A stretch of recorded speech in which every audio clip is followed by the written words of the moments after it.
Hello viewers, কেমন আছেন আপনারা? আশা করি ভালো আছেন। আমার বিড়ালের 5টা বাচ্চা হয়েছে আল্লাহর রহমতে। গত রাত্রে সেহরির পরে সে বাচ্চা প্রসব করে। যাই হোক, বিড়াল বাচ্চা প্রসব করার আগে অনেক অসুস্থ হয়ে গিয়েছিল, অনেক পেইন উঠছিল। সে ম্যাও ম্যাও শব্দ করে আমাদেরকে ডাকাডাকি করতেছিল, আমরা ওর পাশে ছিলাম। ওকে সান্ত্বনা দেই, ওর গায়ে হাত বুলিয়ে দেই। তারপর আল্লাহর অসীম রহমতে কোনো সমস্যা হয়নি। 5টি বাচ্চা প্রসব করেছে। বাচ্চাগুলো অনেক সুন্দর। বাচ্চাগুলোর জন্য দোয়া করুন, বাচ্চাগুলোর জন্য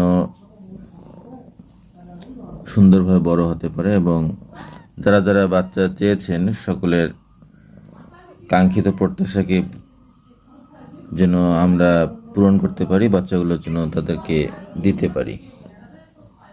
ধন্যবাদ সকলকে।